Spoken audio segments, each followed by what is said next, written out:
Waalaikumsalam warahmatullahi wabarakatuh. Siang, Mem. Okay. Okay. Now, everyone, please activate your camera. We're about to start our class.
Okay, now before I start, I'm so sorry. I don't think my connection serves me well today. So in case you observe some lagging, that's because of my connection. But before anything else, I would like to ask if my audio is clear for you. Yes, ma'am. It's totally clear. Yes, ma'am. Okay, and have you seen the PowerPoint presentation on the display? Yes, ma'am. Yes, ma'am. Okay. All right. So we are going to proceed with the discussion. Mohon maaf ya, tadi komputer saya tiba-tiba mati. So I'm so sorry. I'm so sorry that I was disconnected for a moment. Okay, Katarina. All right. I'm going to start screen sharing.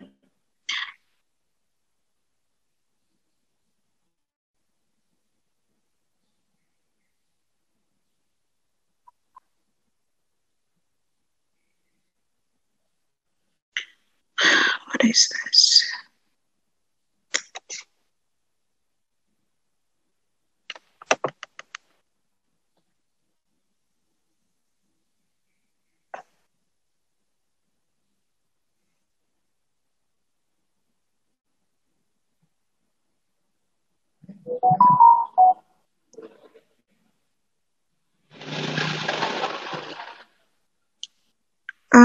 Muhammad Fadrila, are you pinning up yourself?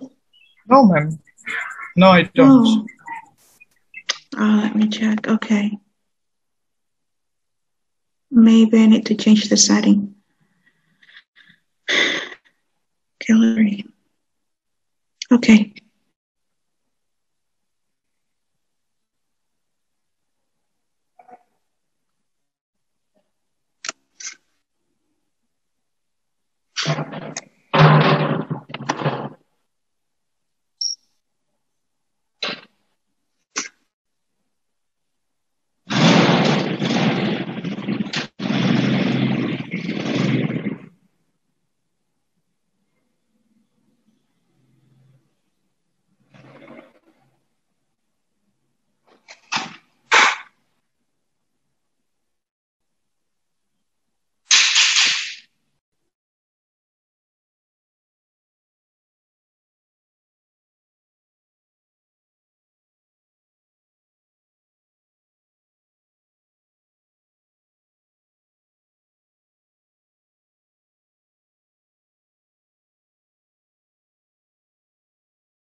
All right. So let's go on. Let's pick up where we have left off, okay? So today we're going to be talking about languages in contact. What happens when more than two languages are coexisting in a community? What happens when more than two languages coexist in a society? So what we are going to focus today is on multilingualism, multilingual society, and the linguistic practices in or within multilingual society. Ya, jadi kita akan hari ini kita akan melihat ada apa atau apa yang terjadi apabila ada lebih dari dua bahasa yang digunakan dalam sebuah komunitas. More specifically, we are going to be talking about the linguistic practices. Jadi praktek-praktek bahasa atau fenomena bahasa yang ada di sebuah komunitas yang multilingual. Please do not turn on the television. Okay.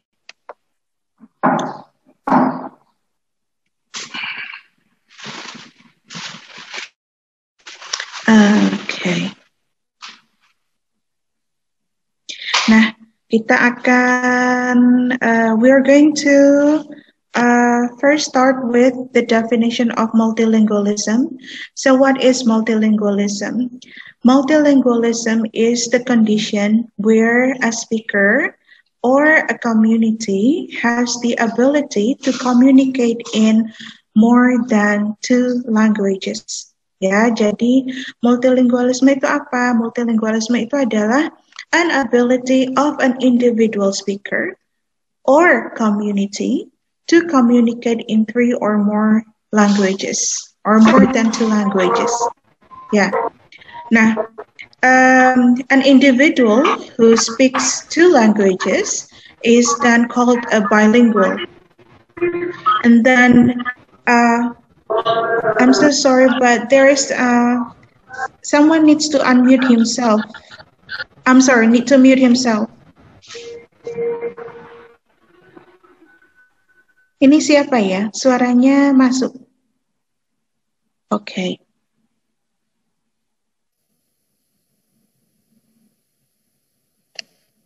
Okay. So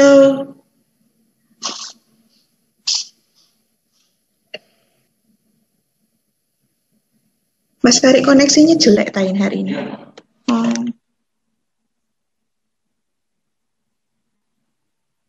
Hello, can you hear my voice? Yes, Hello? yes, ma'am. Please allow me to deactivate my video, okay? Because my internet connection is not working really fast today. It's not as fast today. And if I activate my video, I think the lagging is going to be more serious. So I'm going to deactivate my video so I can make sure that all of you can hear me without any disruption.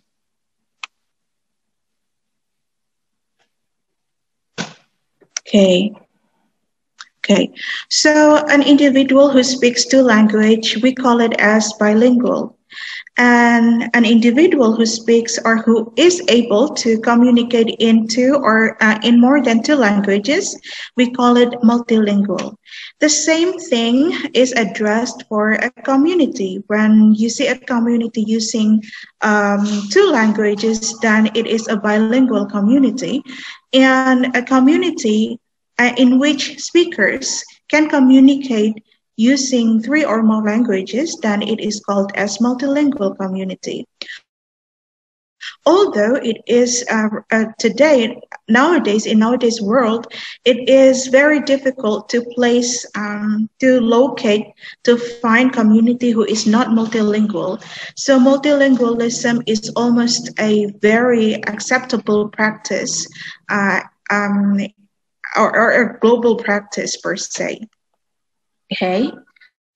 Now, it is now becoming normally accepted that people speaking in the same regions do not exclusively use one code or language. This is to say that our society right now has shifted into more multilingual society. Jadi sudah sangat umum masyarakat yang multilingual itu sudah sangat umum.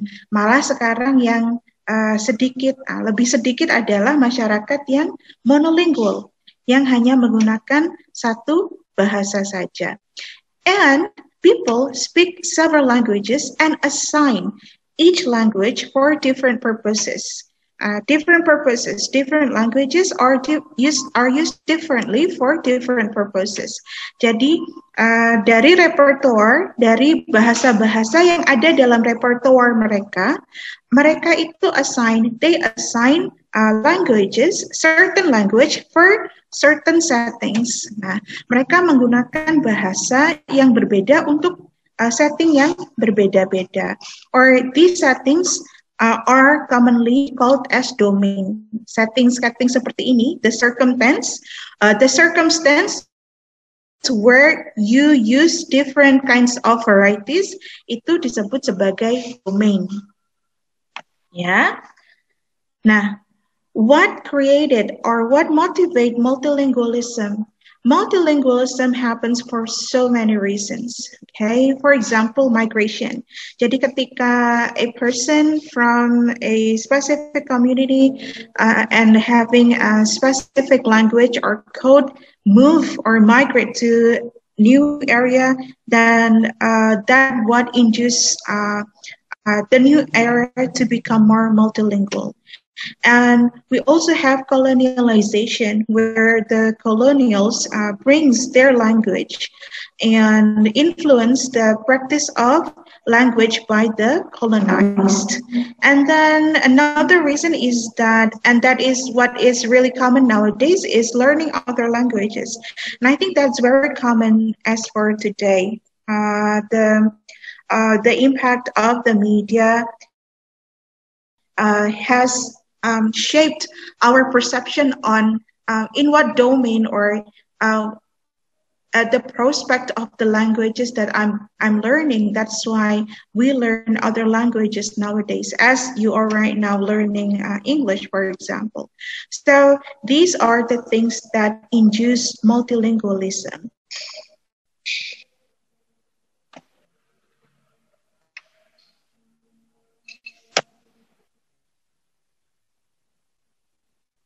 Okay, I'm going to need some time because my PowerPoint, I cannot shift to another page. It seems that I'm taking some time to just shift to another page.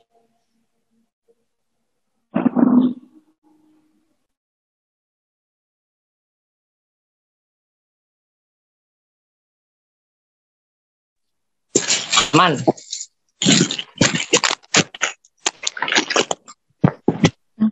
Apanya yang aman?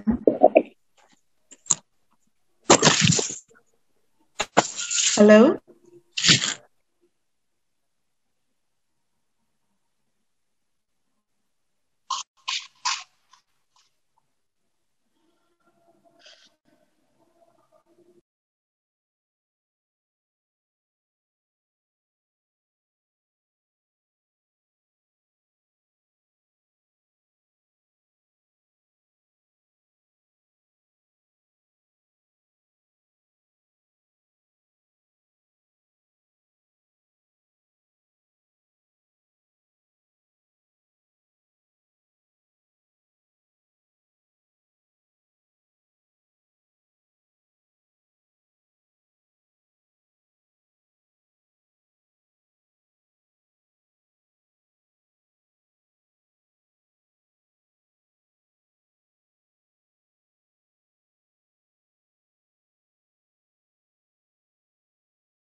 Okay, now what it really means to be a multilingual speaker. we are often asked, are you a multilingual or are you a bilingual? Are you sure that you are a multilingual or are you sure you are a bilingual? Kita sering, we're often addressed, and it's often more than not, it's often about how competent we are as multilinguals instead of asking whether we are multilinguals or not. So in the past, the way people define multilingualism or multilingual speaker is those speakers who have perfect competence and perfect conduct over the languages or the target languages that they are learning.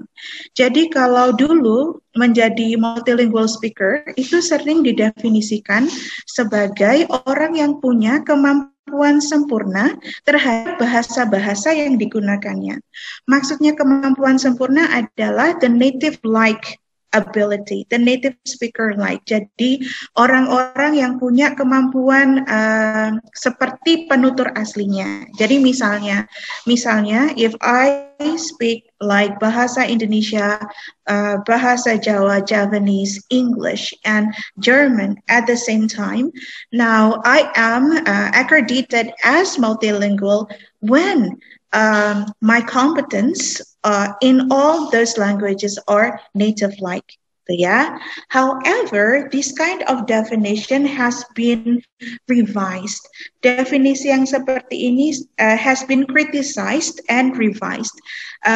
Definisi yang seperti ini sudah dikritisi dan kemudian there have been revisions that are proposed. Ada beberapa revisi yang kemudian dipropose. And then the revision then becomes being multilinguals, menjadi seorang multilingual, do not necessarily mean to possess same and native-like abilities in all languages that they speak. Jadi menjadi multilingual itu tidak berarti bahwa di semua bahasa yang kamu gunakan, kamu itu mempunyai kemampuan as if you were the native speaker. Okay, so more often than not, it is measured by how well you are in, how well or how you are able to deliver the pragmatic functions. Bagaimana kamu bisa deliver pragmatic functions in those languages. Sepanjang kamu bisa deliver pragmatic functions using that language, maka this is something that we call as multilinguals. Nah, the dimension of multilinguals are also multi-layered. Jadi, dimensi dari menjadi multilingual itu juga multi-layered. Ada multilingual yang being multilingual since very young age. Ada yang kemudian multilingual later. Jadi ada yang namanya early multilingual, ada yang namanya later multilingual. So revisions and also criticism has been addressed to the past definition of multilinguals, and these multilinguals definition I think are relevant to how it is defined nowadays. Yeah, and then Sridhar confirms that multilingualism involving balanced native-like command of all the languages in the repertoire is rather uncommon. Tuh. Jadi multilingualism di mana seseorang itu punya kemampuan, the command of all the languages, native-like command of all the languages in the repertoire is rather uncommon. Okay, jadi it's uncommon. Jadi jarang, sangat jarang. Okay, typically multilinguals have varying degrees of command. Jadi dia itu punya tingkatan atau competence yang berbeda of the different repertoires. Okay, and then Sridhar further specifies that the level of the competence in a code is of course developed based on the need of the speaker to use a language in a particular domain or for a particular activity. If you want to know which one is developed more, then more often than not, we need to see how does he want to engage with the language and what for he is using the language. Ya, jadi biasanya yang berkembang itu kita harus lihat kebutuhan speaker to use that in particular domains or for a particular activity. Kita harus melihat the need of the speaker. Ya, sesuatu yang dia anggap penting and for important domain, for important practices, it is very likely that it's going to be developed more. All right. Now, let's then talk about the ideology surrounding multilingualism. Now, we're often, maybe our blatant or our innocent belief is that when someone speaks more than two languages, that are something that's great, something awesome. However, we cannot deny the fact that multilingualism is not always perceived positively. Yang namanya multilingualism atau seseorang bisa berkomunikasi dengan beberapa bahasa itu tidak selalu dilihat sebagai positif, sebagai hal yang positif. Some languages are associated with low status, often immigrant status. Ada beberapa bahasa yang kemudian diasosiasikan sebagai low variety. Having low variety itu maksudnya having low status. Okay, and often associated as immigrant status. For example, the Mexican Americans, the Americans who are Mexican heritage, for example, orang-orang Amerika yang punya keturunan Mexico and has the Latin English, the Latino English varieties, yang punya variasi Latino English. Then when using the language, the varieties of English, Latino English varieties, or even using the Spanish, for example, then he or she is inviting negative associations, okay, coming from Latin America, for example. So even though he has competence in communicating using different varieties, using different languages, it's not always that that person is going to be perceived positively. Okay, so the ideology surrounding multilingualism is not always positive. It can be negative too. Okay. Now, while the use of more than one language exists in a society, in a community, the varieties or codes coexisting in the communities are not equally perceived by its members. Okay, maksudnya apa? Maksudnya walaupun dalam satu komunitas itu mereka bisa switch ya, menggunakan bahasa karena ada lebih dari 2 bahasa yang dipakai di sana, tetapi kedudukan atau persepsi masyarakat terhadap bahasa yang ada di dalam komunitas itu tidak pernah sama, tidak pernah equal. Apa ya equal itu? They're not equal. They're not having the same value. Okay. And then the multilingualism in a community brings impact to the ways languages are perceived and used. Jadi praktek multilingualism itu brings impact to the ways languages. Bagaimana praktek lingualism itu, dari praktek multilingualism itu kamu bisa melihat bagaimana languages itu dilihat dan digunakan atau dimanipulasi oleh the community. Nah, we have talked about What's multilingualism? Tadi kita berbicara apa itu multilingualism. Lalu yang namanya multilingual speaker itu adalah speaker yang bagaimana. And we already talked about the ideology behind multilingualism. That multilingualism is also, it's not always perceived positively, but it can be perceived negatively.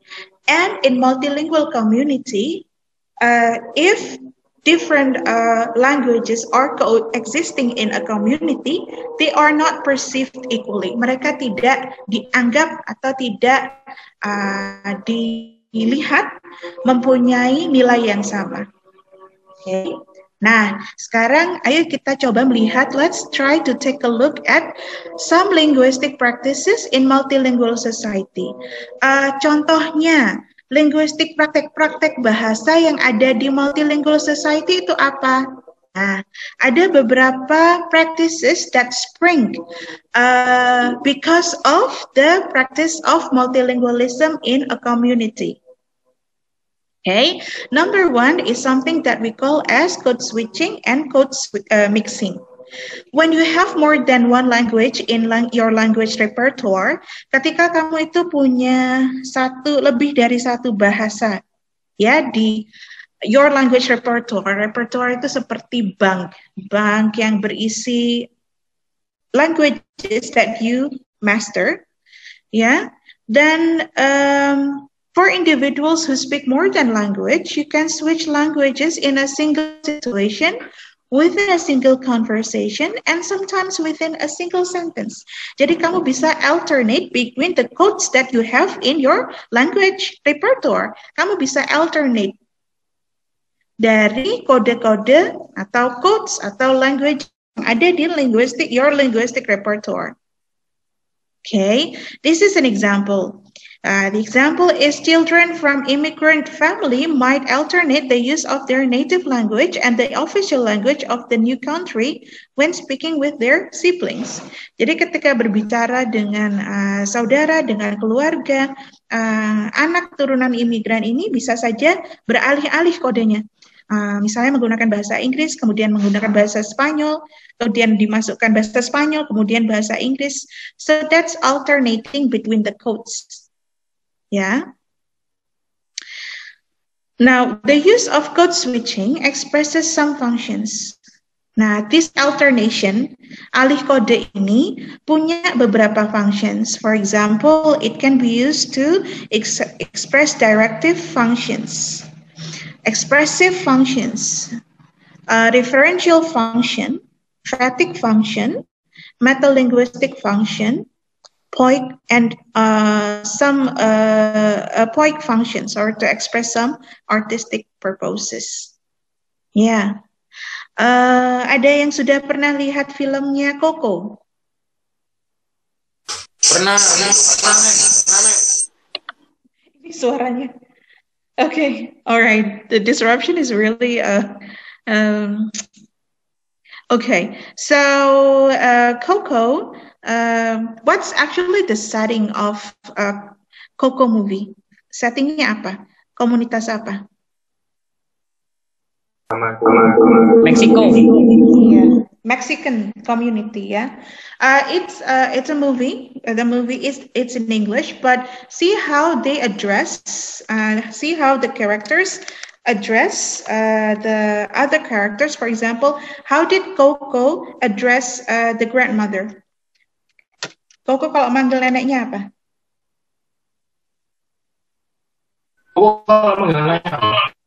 Apa?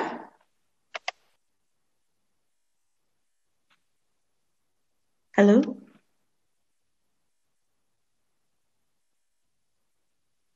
You can drop that in the chat if you can drop that in the chat if you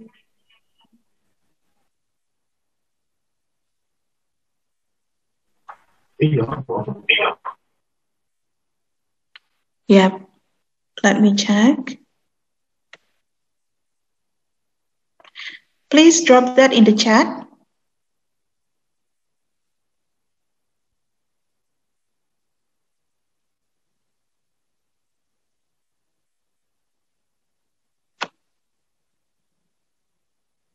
Karena suaranya ini ya, distorsinya terlalu keras.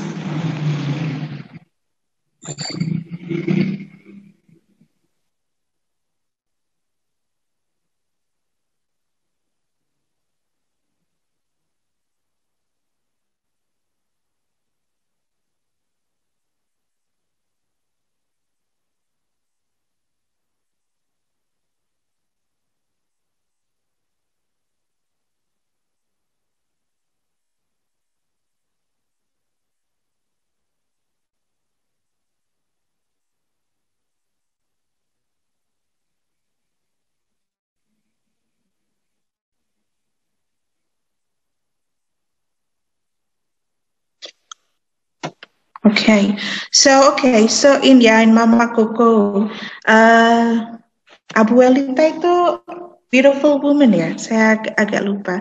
But you see that in Coco the characters alter code from English to Spanish, yeah, and there are reasons why they're doing that. Okay, the same. Ada yang tahu Russell Peter atau Cristela Alonso?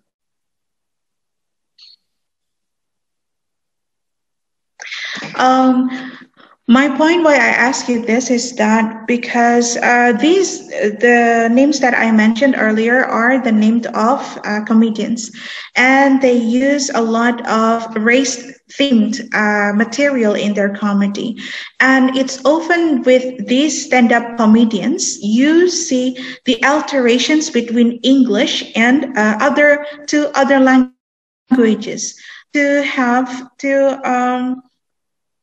to share some functions, for example, the referential functions, or to express some ideas more easily. Okay, so in multilingual society, the people who have more than a lot of that have languages in his linguistic repertoire, in his or her linguistic repertoire, they can alternate. Mereka itu bisa alternate, mau memasukkan kode apa dalam kalimatnya. Nah, this alternation itu ada alasannya, ada fungsinya. And so it is not something that happens with no reasons, but there are reasons why they are alternating between codes. Ya, kalau the alternation between codes, kalau alternationnya itu dari klausa ke klausa, you have one clause in one code, and then you switch to another code in the next clause. Kita menyebutnya code mixing. Code switching. Tetapi ketika in one clause you mix or you have a part of other languages in your clause within a clause, this is something that we call as code mixing. Nah, that's the first linguistic practice that you have with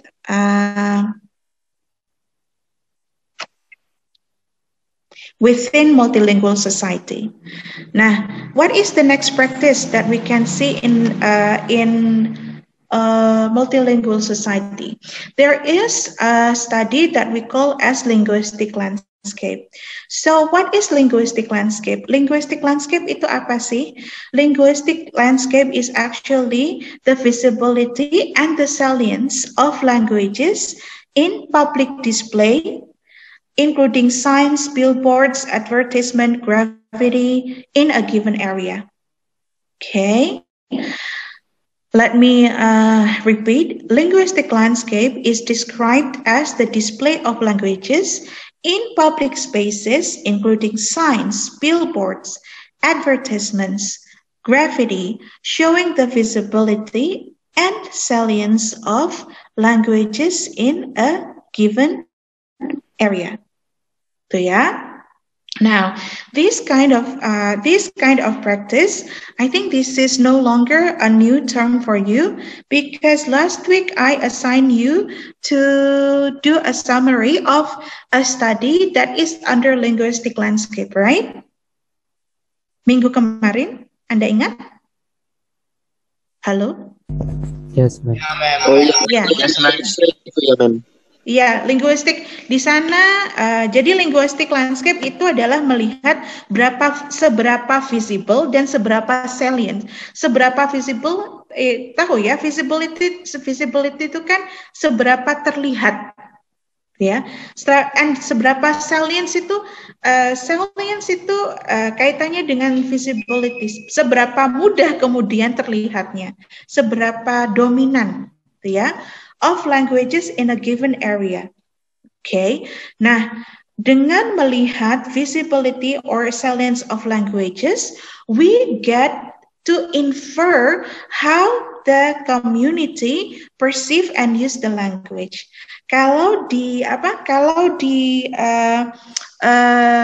artikel yang kemarin itu Anda melihat the practice of multilingualism dilihat dari linguistic landscape di daerah mana? Johor Baru. Ya, Johor Baru. Ya. Nah, di Johor Baru itu siapa saja yang ada di sana?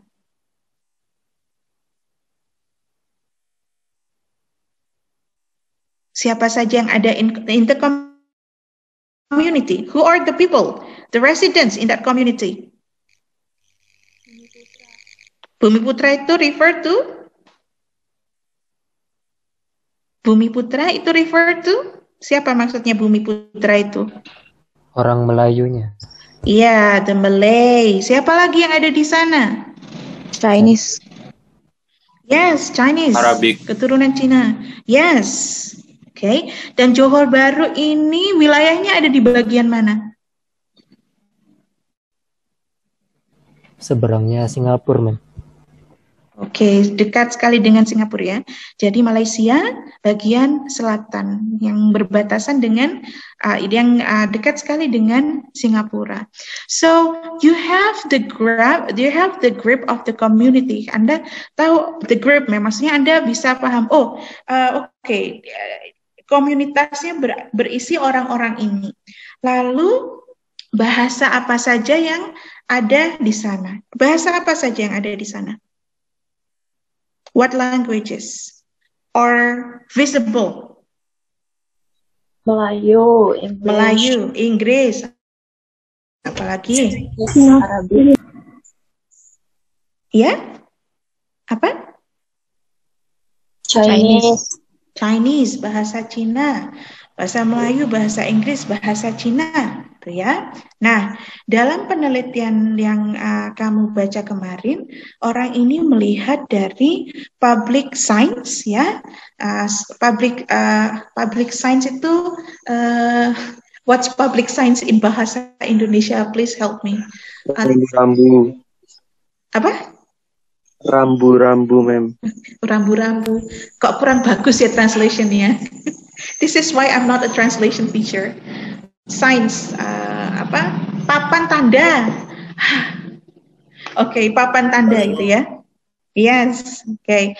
Papan tanda yang dilihat di sana yang diteliti adalah papan tanda milik pemerintah dan papan tanda atau official ya. Itu namanya top down signs. Top down signs itu adalah papan tanda dari pemerintah. Kenapa dinamakan top down? Karena biasanya papan tanda itu mengikuti kebijakan bahasa dari pemerintah. Ya. Lalu ada yang bottom up signs, yaitu papan tanda yang dibuat oleh masyarakat itu sendiri yang sifatnya non-official, seperti papan tanda toko dan yang lain-lain. Nah, dari situ dia menemukan apa saja yang dia temukan.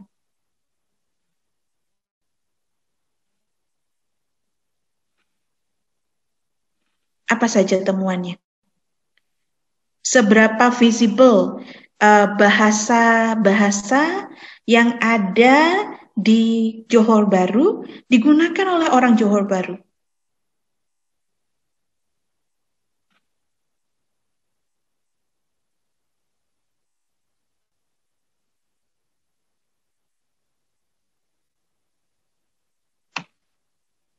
Bagaimana dengan papan-papan pemerintahnya? Siapa yang paling visible? Siapa yang paling salient? Siapa yang paling dominan? Bahasa apa yang paling dominan? Bahasa Malaysia. Oh, bahasa? Melayu. Ya, bahasa Melayu. Tapi kemudian bahasa Melayu, and there is one reason why. Kenapa bahasa Melayu yang dominan ditemukan di sana? Kemudian bahasa apa yang paling dominan di papan tanda yang bottom up, yang non-official? English, ma'am. Apa? English. Apa? Mohon maaf. Can you speak loud? I do not know why the disruption is very apparent. Bahasa apa? English, ma'am. Kok saya nggak bisa kedengaran jelas ya? English. Oke, English. Yes, English. Itu ya. Dan tapi kemudian bahasa Inggris itu juga munculnya the salience munculnya itu di beberapa papan non-official. Dia dominan di beberapa non-official signs tertentu and less dominant in other non-official signs. For example, English is English and Chinese are languages that are dominant in the church, misalnya. Jadi gereja-gereja itu dominannya menggunakan bahasa Inggris dan bahasa Cina. Now, looking at the relations of the linguistic landscape, kemudian itu bisa memberitahu Anda hubungan dari bahasa, pemilihan bahasa di papan dengan bagaimana the user itu perceive that language. Ya, misalnya saja pemilihan bahasa Inggris yang muncul secara dominan di bottom up signs, non-official signs. Padahal kalau dilihat di sana kan komunitasnya itu yang menggunakan bahasa Inggris apakah banyak?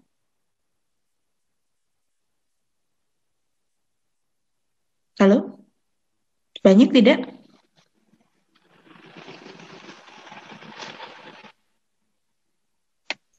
Tidak. Tidak. Tapi ya tidak. Dia mengatakan di sana bahwa the use of English, Malay is the language stipulated by the government to be used in official use. The use of English is not really apparent. Spoken English maksudnya is not really apparent. Jelas ini bukan ditujukan kepada orang yang native speakers of English. Jelas ini ditujukan pada the Bumiputras, the Chinese. Tapi kenapa mereka kemudian menggunakan bahasa Inggris untuk orang-orang yang tidak seluruhnya menggunakan bahasa Inggris? So kamu bisa melihat bahwa if you then later study about linguistic landscape, here, languages appear in public space provides evidence about underlying ideologies concerning particular codes and their speakers. In other words, there must be reasons why the social actors itu maksudnya the community di mana papan tanda itu berada, show that much of visibility and salience. Pasti ada alasan mengapa mereka memilih untuk accentuate the visibility and salience of English. Misalnya mereka ingin membuat beberapa asosiasi dengan menggunakan bahasa Inggris. Kalau menurut Bowden itu bilang bahwa social actors choose language because they have good reasons principle. Good reasons principle itu adalah good reason principle itu seperti impresi apa yang ingin mereka tinggalkan untuk targeted clients. A lot of shops are using English to make modern association atau as a part of international market. banyak toko-toko yang menggunakan bahasa Inggris itu untuk menciptakan asosiasi bahwa oh mereka toko yang modern atau mereka adalah bagian dari international atau global market. Nah, seperti itu. Jadi dari linguistic landscape, jadi dari language choices yang terlihat dari papan tanda, kita itu bisa membuat inferences. We can make inferences of how society perceive the language and use the language. The ways in which languages are used both reflects and impacts their perceived values. This is what as found by Stroud, and I do not know how to pronounce this name well, Mpandukana. Yeah. Now,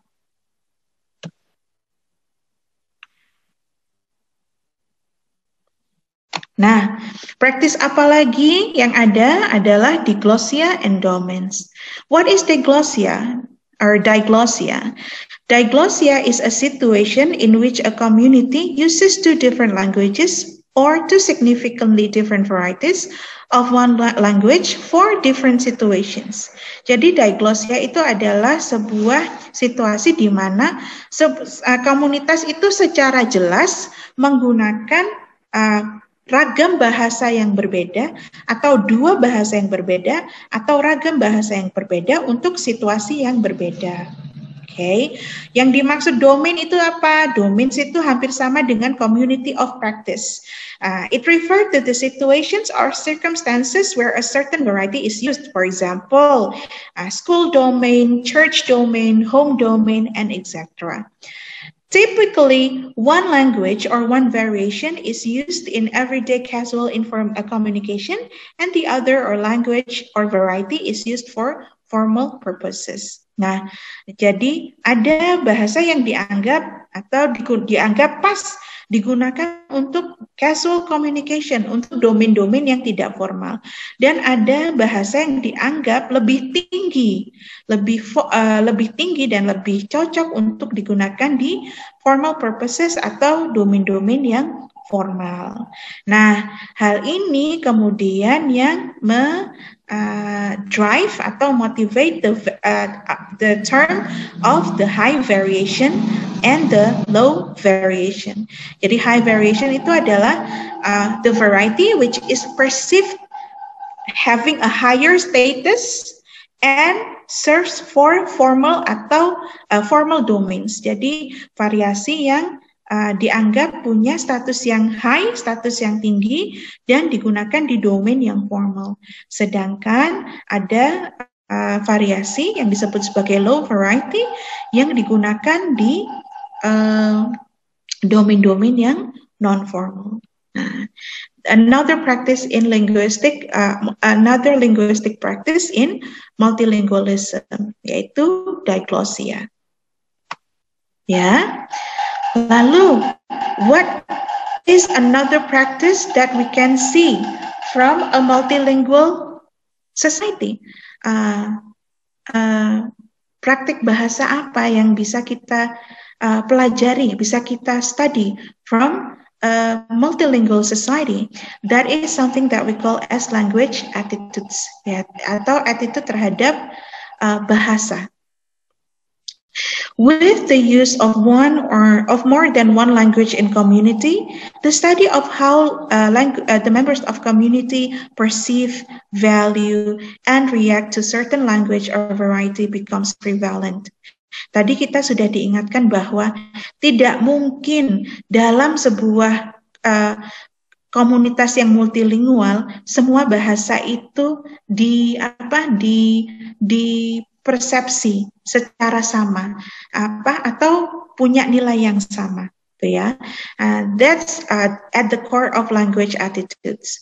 Okay, the study of how the members of community perceive, value, and react to certain language or variety, it becomes a prevalent phenomenon.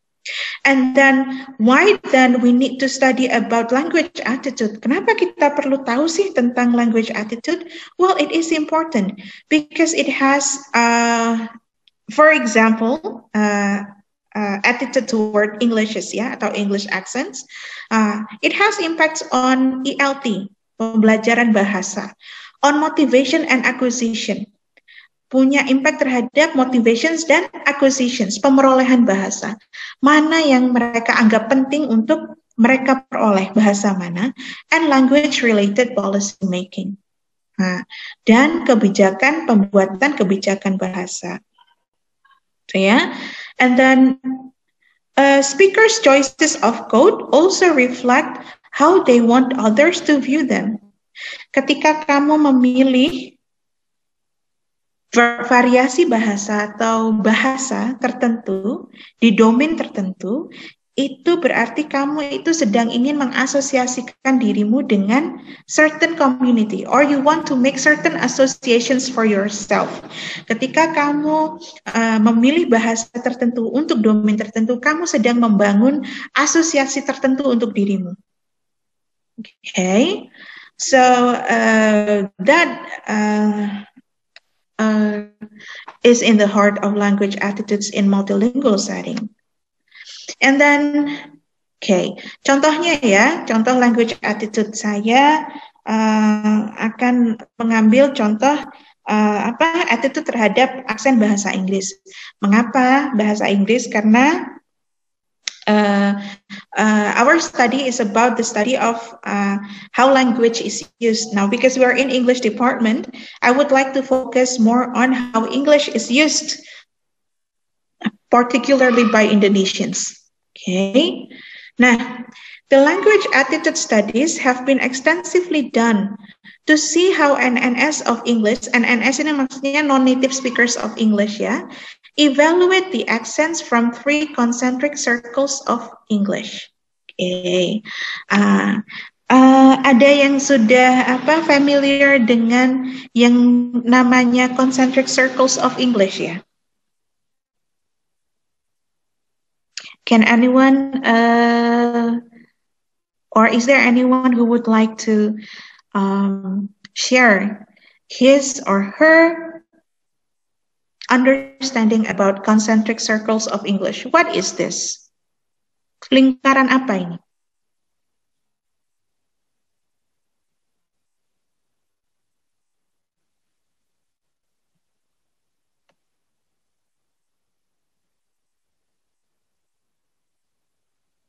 Halo?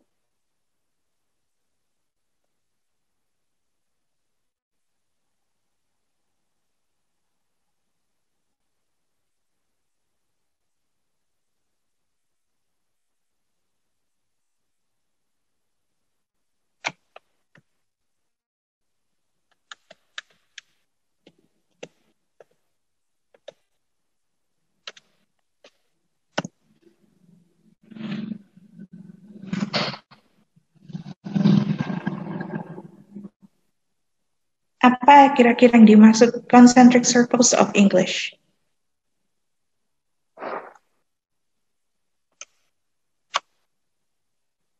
Ini ada inner, outer, and expanding circle. Apa yang maksud inner, outer, and expanding circle? And who are the speakers in inner, outer, and expanding circle? Siapa orang-orang yang berada di inner circle, outer circle, dan expanding circle?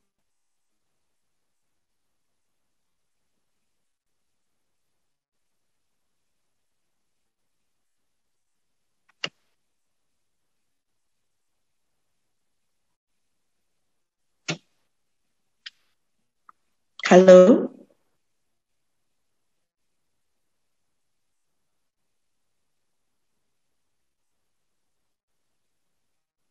Kalau dulu I believe that it is something that's been introduced in Introduction to Linguistics.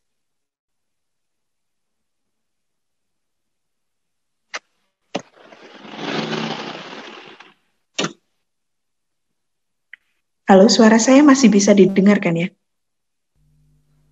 Bisa. Oke. Masih, ma'am. Oke. Alright. Oke. Ada yang mau mencoba? Inner circle itu yang kayak native-nya gitu ya, Bia? Ya, terus outer circle itu siapa? Ini siapa yang sedang berbicara? Kenapa saya nggak bisa melihat Reno, siapa Bu. yang sedang? Oke, Reno, yes. Reno, inner circle itu native speaker-nya. Kalau di outer circle ini siapa?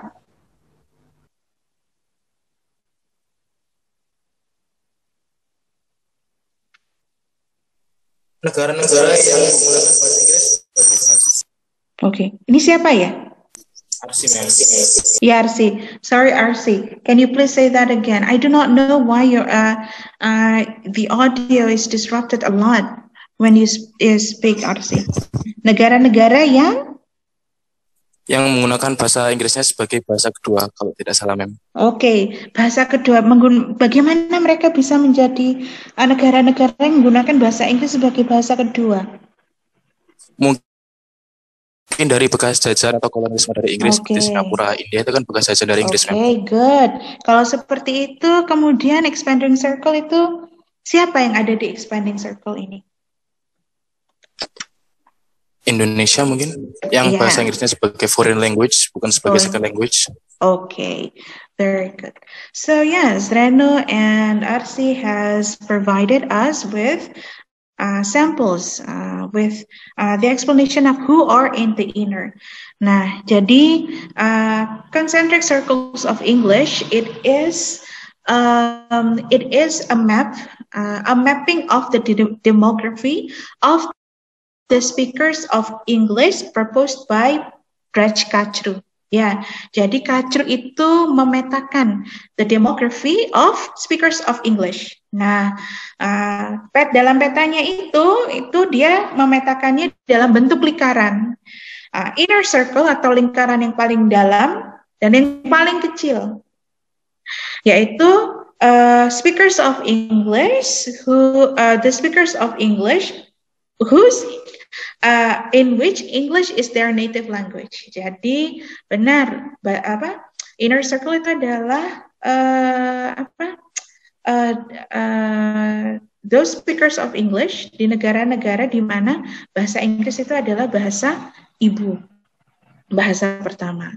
Kemudian di lingkaran luarnya atau outer yang lebih besar dari inner itu adalah outer circle. Nah, outer circle ini adalah RC has already explained to us those speakers of English di mana mereka menggunakan bahasa Inggris lewat penetrasi penjajahan. Jadi bahasa Inggris itu permeate atau bahasa Inggris itu bisa ada karena dibawa oleh penjajah. Jadi bekas jajahannya Amerika, bekas jajahannya Britania Raya, ya. That's the outer. For example, some countries in Africa, and then India, and then Singapore, dan yang lain-lain.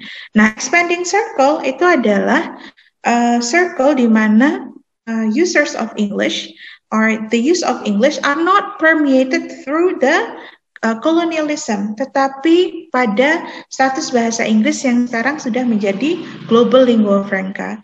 Jadi orang-orang ini menggunakan bahasa Inggris awalnya karena memandang bahasa Inggris punya instrumental value, yaitu bahasa Inggris itu bisa digunakan sebagai lingua franca.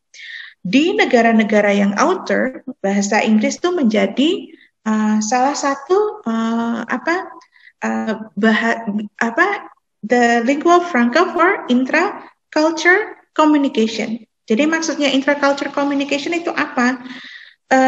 Kalau di negara seperti Singapura, seperti India, di mana orang-orangnya itu berasal dari latar belakang yang berbudaya yang berbeda ya, suku yang berbeda, bahasa Inggris itu digunakan untuk bahasa pemersatu mereka. Misalnya di Singapura, Singapura itu kan ada komunitas Cina, Melayu, komunitas Cina, Melayu, Tamil, India Tamil, India Selatan. Nah, ketika di Singapura, ketika orang Cina dan orang Melayu bertemu, mereka menggunakan bahasa Inggris. Nah, itu yang dinamakan sebagai English as means of intracultural communication. Kalau kita di Indonesia, bahasa Inggris itu bukan sebagai intracultural communication. Kalau saya bertemu dengan orang Madura, kan saya tidak menggunakan bahasa Inggris. Ya, kemungkinan besar ya pakai bahasa Indonesia. Nah, kalau di Indonesia, negara-negara seperti Indonesia, Thailand, English is used as an means of intercultural communication. Gitu ya. Nah, apa hubungannya dengan language attitudes? Nah, there are a lot of studies that try to see, yang kemudian mencari bagaimana sih persepsi, karena yang menggunakan bahasa Inggris itu sudah banyak, bahkan jumlah non-native speaker dibandingkan native speaker itu jauh lebih banyak non-native speaker. Bahkan jumlah penutur bahasa Inggris dari expanding circle itu juga jauh lebih banyak daripada native speaker. Sehingga bahasa Inggris digunakan sekarang bukan hanya orang Indonesia tidak hanya menggunakan bahasa Inggris untuk bisa berkomunikasi dengan orang Inggris, tetapi orang-orang dengan bukan orang Inggris ya, orang-orang native speakers of English, tetapi orang-orang dari negara lain yang bahasa Inggris juga bukan bahasa pertama mereka for intercultural communication. Now, about language attitudes, there are a lot of attitudinal studies about how users of English perceive Englishes. Bagaimana pengguna bahasa Inggris itu melihat atau menilai Englishes, menilai bahasa Inggris, variasi bahasa Inggris, gitu ya. Jadi, for example, Zhang and Hu. Nah, they conducted study to 30 Chinese students taking master and doctorate programs to see their evaluation on 3 varieties of English accents, namely received pronunciation, general American, and Australian English, using the aspects of language-related quality, person-related quality, and potential teaching quality. Language-related equality itu gini, apakah aksennya itu terdengar indah atau tidak? Apakah aksennya itu terdengar intelligible atau tidak? Nah, kalau person-related quality itu, apakah aksen itu membuat orang itu terdengar kompeten, pintar atau tidak, atau less competent, seperti itu ya. Hasilnya apa? Hasilnya bahwa RP and GA varieties were evaluated positively on the aspect of language-related quality, while Australian English was evaluated negatively. Okay, jadi RP and GA itu dinilai lebih positif daripada Australian English. Tetapi persepsi ini tidak ada hubungannya dengan comprehensibility. Jadi ternyata walaupun satu dinilai lebih positif, 2 dinilai lebih positif, dan yang satu dinilai less positif, ya, atau negatif, ternyata itu tidak ada hubungannya dengan comprehensibility, tidak mempengaruhi mutual intelligibility. Yang mendengarkan itu sama-sama bisa memahami dengan baik RP, GA, and Australian. Seperti itu. Jadi pasti ada yang mendorong apa yang membuat mereka punya persepsi positif dan negatif. Kalau masalahnya bukan pada kemampuan mereka memahami. Mereka paham variasi RPGA and Australian. Jadi satu dianggap lebih negatif bukan karena tidak bisa dipahami aksennya. Ya. Other example, ini Rezai, Khosravizadeh, and Motagi, ini sepertinya dari Iran sepertinya. Investigated the attitudes of 140 Iranian English learners toward British English, American English, Persian English, Australian English, and African American Vernacular English atau AAVE. Nah, mereka disuruh mendengarkan dulu aksen-aksen ini, kemudian mereka diminta untuk rate. They were asked to rate the quality of the language, namely the social attractiveness, social status, and quality of language. Nah, di sini ditemukan bahwa lagi-lagi bagi yang lebih positif dinilai itu adalah British, American, lebih positif. Ya, dengan aspek seperti prestige, native likeness, and clarity. Oke, Chan juga seperti itu. Hampir sama. Yang mempunyai hasil yang berbeda itu dari penelitian Edwards, Zampini, and Cunningham. Tahun 2018, they did investigation which intended to see if there was a shift in the construct of native speakerism. Jadi mereka itu ingin melihat apakah sudah ada perubahan terhadap persepsi siapa itu native speakers of English. Itu ya. Nah, jadi ada 45 listeners that they were invited and were asked to rate speech samples from 33 speakers of English from Asia and 7 speakers from the IC, the native. The internal circle. Okay, dan hasilnya adalah ada shift karena these participants show that they evaluate Asian speakers highly, although they recognize that that is not a native speaker's accent. Jadi mereka itu merate the Asian speakers itu lebih tinggi daripada the IC. Ada partisipan yang merate Asian speakers itu lebih tinggi dari IC, walaupun mereka tidak terdengar punya aksen seperti native. Sehingga this study showed that they accept that sounding native yang dinamakan native speakers itu tidak harus the real native speakers of English.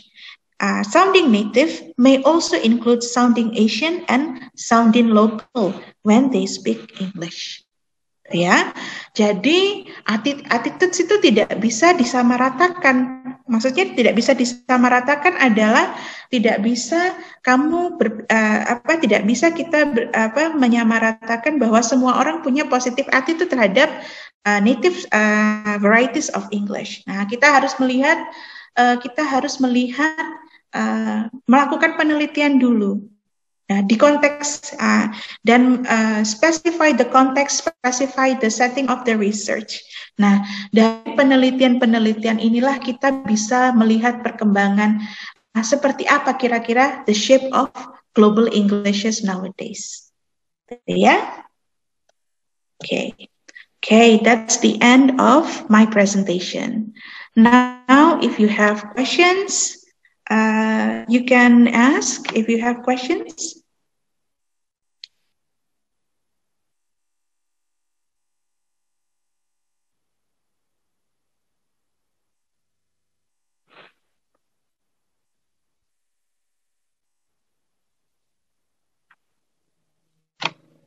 Tidak ada pertanyaan? Saya ada, Bu. Oh iya, silahkan, Reno. Tadi yang language and ideologies perceive negatively itu gimana ya, Bu? Saya kurang paham. Jadi ideologies itu maksudnya what's the belief about multilingual ideologies in multilingualism. Ini specifically we discuss about the belief about multilingualism. Jadi what people believe about multilingualism. Nah, why then we talk about this? Kenapa kita berbicara tentang ini? Karena jangan sampai kita berpikir bahwa ketika dalam praktek multilingual orang yang berbicara menggunakan lebih dari when a person can speak more than 2 languages or 3 languages because he or she is a multilingual speaker, jangan kita berpikir bahwa hanya ada positif persepsi tentang itu. That's not the only reality that's out there. Multilingualism itu juga dipersepsi secara negatif, ya. Jadi misalnya seperti ini, ketika kita melihat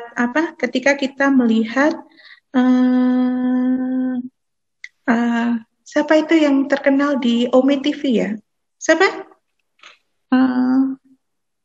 Vicky Naki ya? Iya mungkin Bu. Oke. Untuk komunitas, untuk komunitas yang multilingual dan mereka itu sudah terbiasa punya banyak bahasa di repertoire, multilingualisme itu sering dinilai sebagai sesuatu yang positif. The more a person can speak more languages, then it's positive. Nah, tetapi di konteks yang lain, tidak semua orang itu address multilingualisme itu sebagai hal yang positif. Contohnya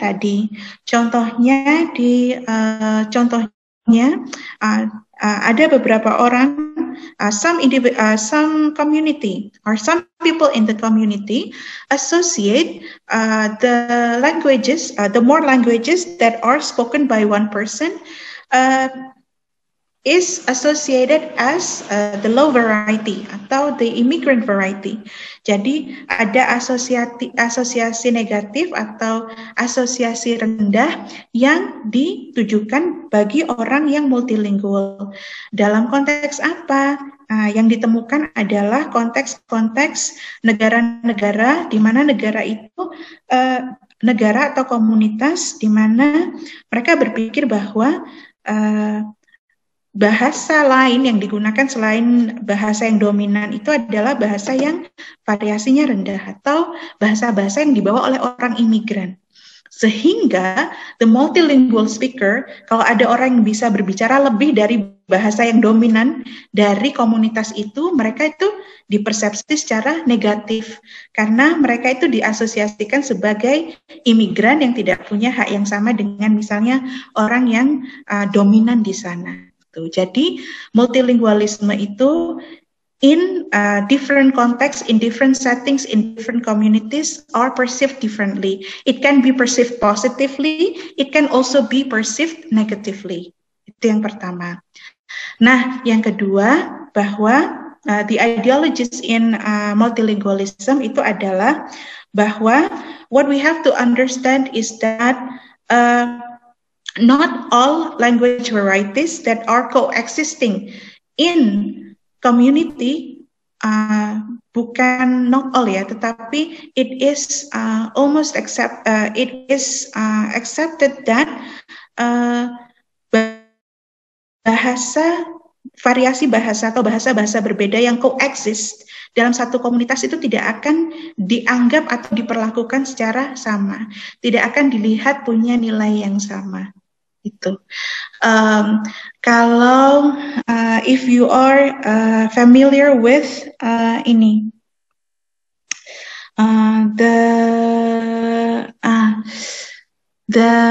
unequal power distribution notion-nya by Bourdieu.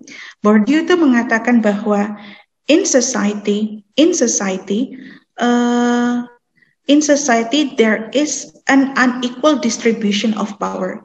Dalam komunitas, dalam masyarakat itu ada unequal distribution of power. Nah, language choices that are chosen by the society and that they choose to display in the society reflect the unequal power relation within a community. Merefleksikan pemilihan bahasa atau bagaimana mereka menampakkan bahasa di komunitas itu sebenarnya merefleksikan the unequal distribution of power that happens in that society. Nah, itulah poin-poin tentang ideologi dalam multilingualisme. Bahwa multilingualism is not always perceived positively and that varieties of language within community do not or are not perceived and treated equally. Seperti itu, Renu. I hope that answers your question.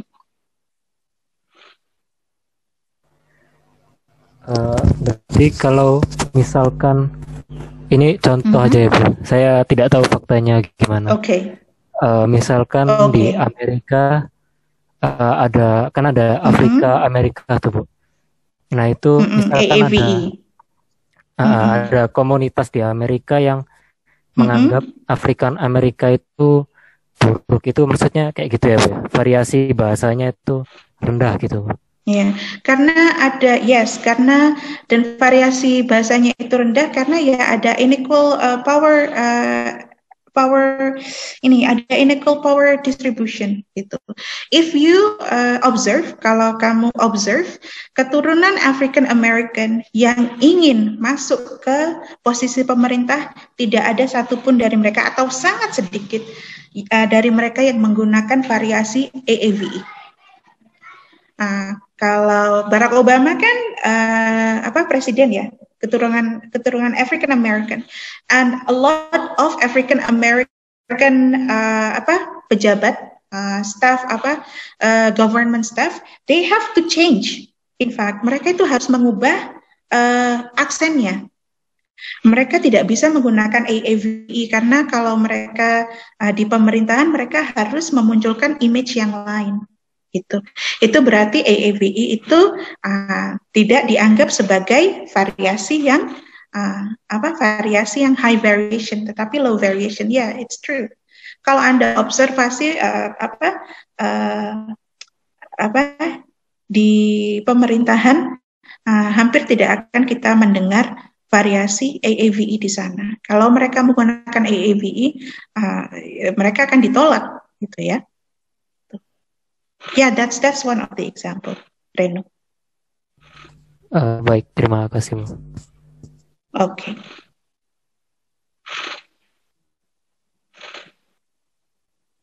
Other questions? Ma'am, I would like to ask a question. Yes, RC. This is RC, by the way. Oh, yeah, okay. Do you think that? By the way, can you hear my voice? Yes. All right, cool.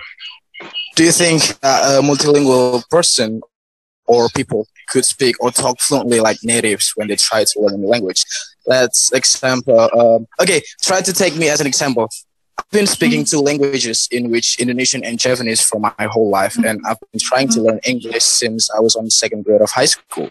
Do you think that I, as a multilingual person who learned English pretty late, could speak English like how the natives do, or at least perceive English like they do, despite the fact that Indonesian people use English as a foreign language rather than the second language, let alone as a first language? That's all. Thank you, ma'am.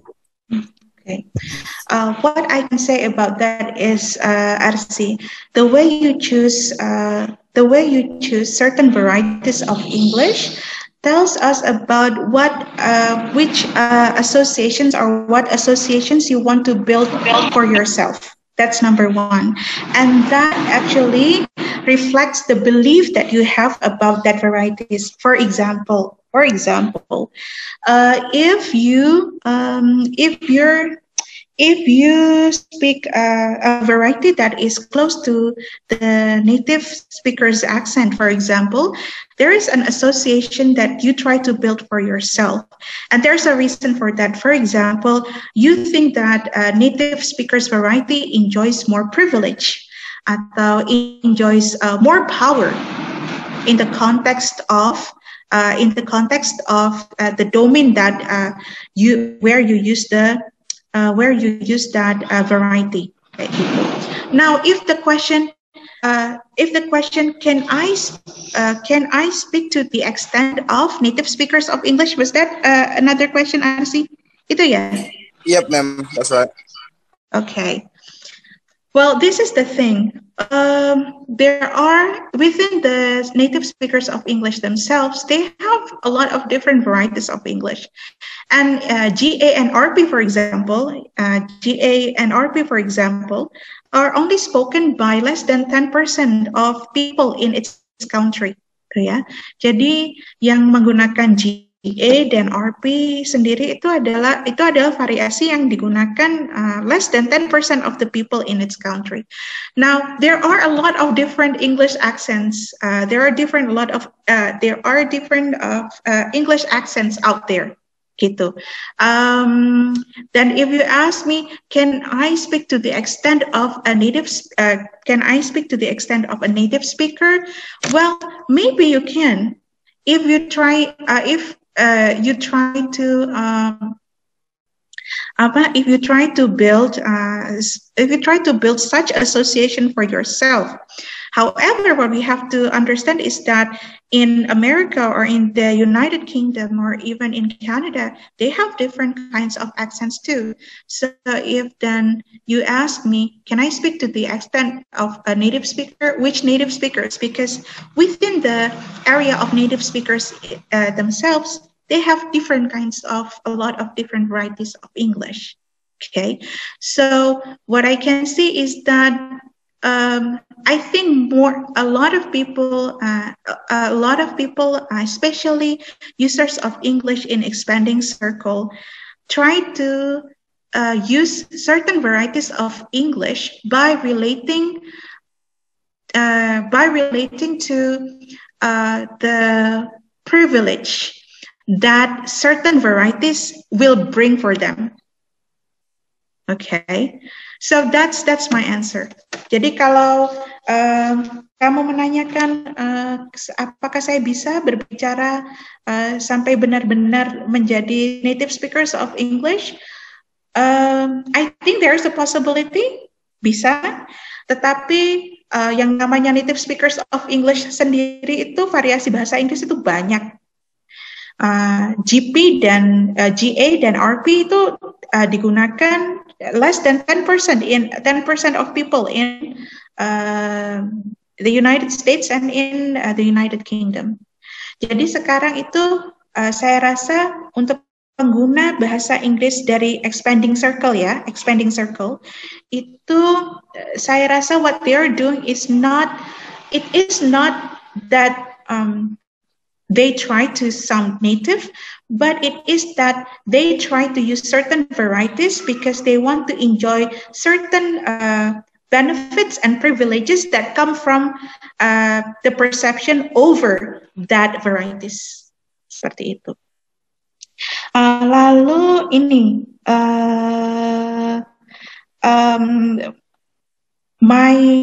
if I may add one thing is that it does not really matter. It does not really matter what varieties of English that we try to incorporate, that we try to pick up.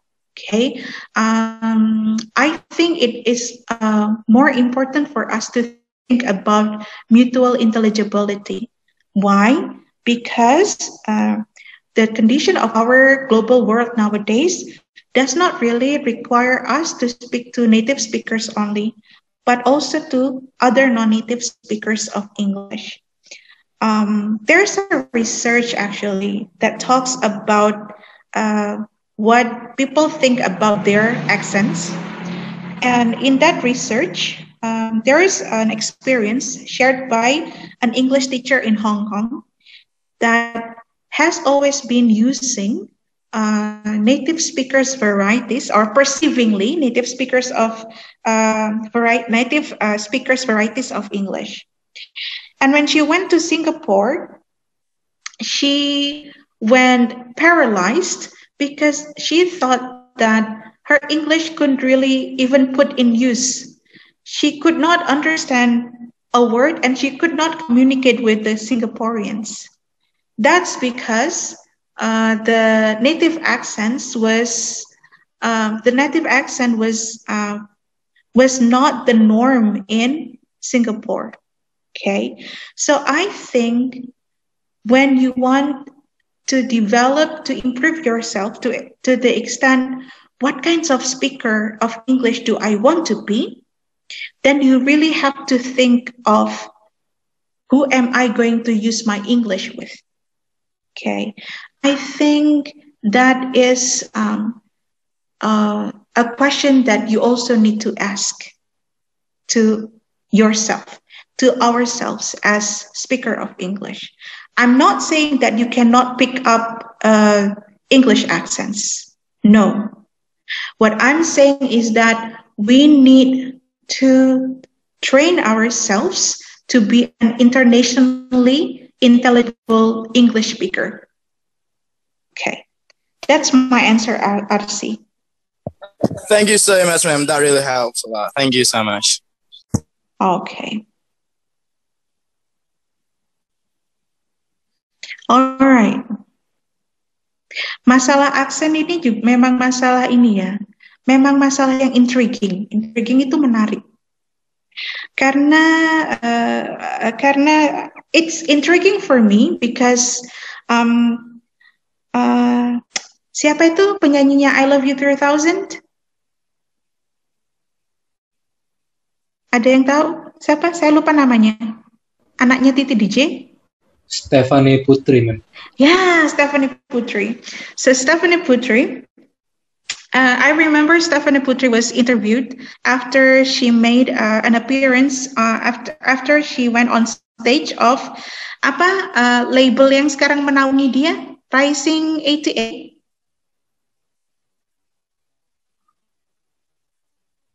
Okay, I do not know if you have the same musical taste as I am, but apa namanya Mbak Diva? 88 Rising, man. Oh, 88 Rising. Oh, jadi saya jangan terbalik. And I remembered in one of the interview, so Stephanie Putri, her father, if I'm not mistaken, her father is an American, right? I just can't remember from which states of America does his father come from.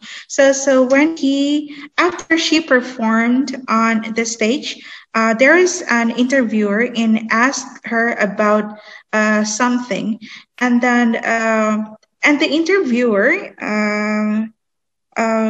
interviewer said something to her about her accent that almost broke her heart.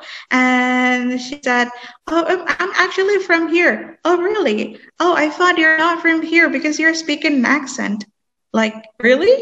Really, I'm speaking an accent? Maksudnya aksennya tidak sama dengan the accent of native speaker, gitu ya. So, Stephanie in my opinion, Stephanie Putri has the accent of native speaker. Even native speakers of English can tell an accent from an accent.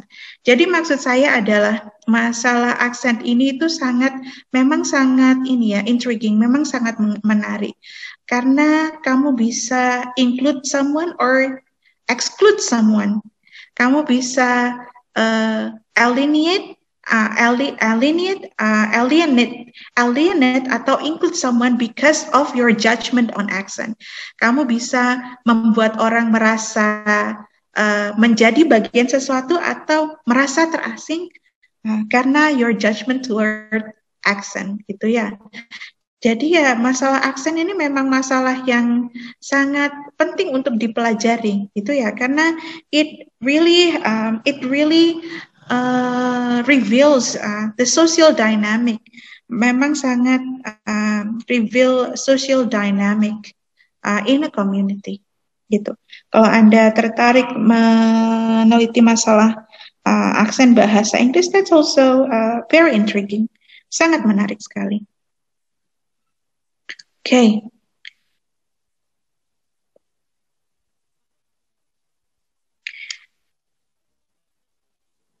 Masih ada pertanyaan?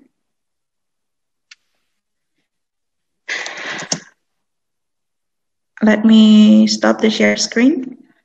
Screen share. Okay.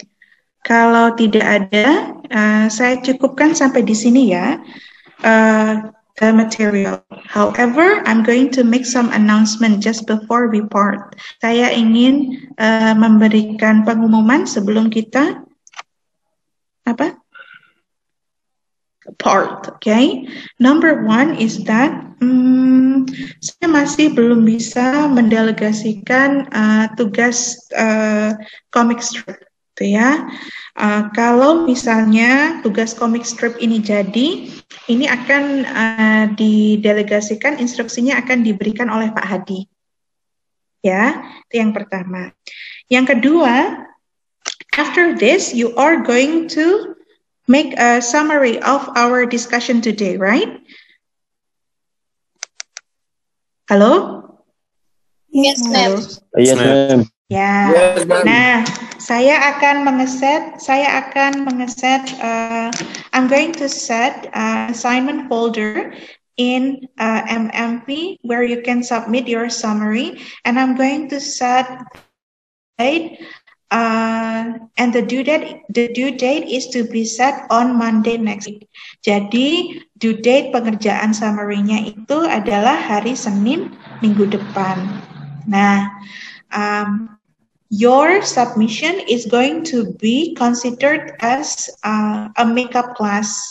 So your submission is going to be considered as one meeting. Jadi if you remember, we had a national holiday, and in that national holiday, I could not hold a class. We couldn't hold a class, and so I'm going to make your submission of your summary as the replacement of that class. Yeah, to be submitted on Monday. Okay, jadi saya ingat waktu itu, I remember that the other day I said I'm going to have a bi-monthly discussion, and so you are invited to come to the bi-monthly discussion as a replacement to the class. But then now that I think again, I'm just going to use your summary assignment as a replacement of that class that we have already missed. Ya, itu yang kedua. Yang ketiga adalah next week on this schedule, you are going to have a midterm test.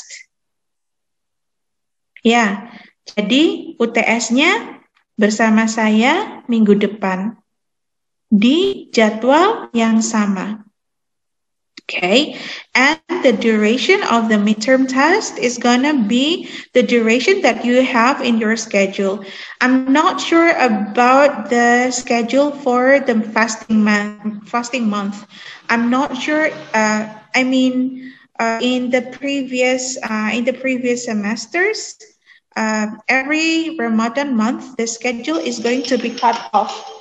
But I'm not really sure about right now because we have online class.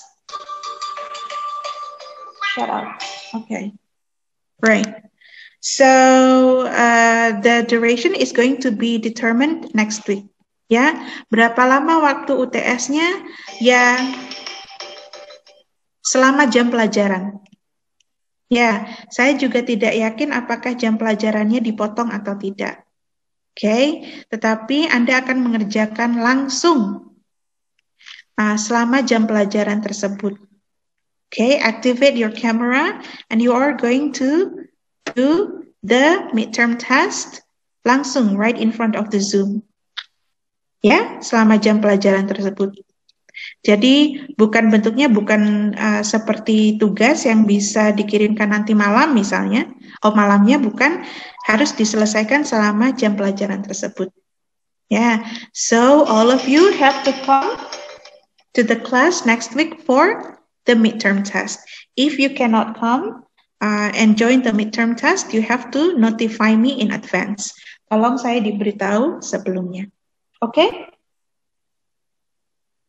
Jelas ya?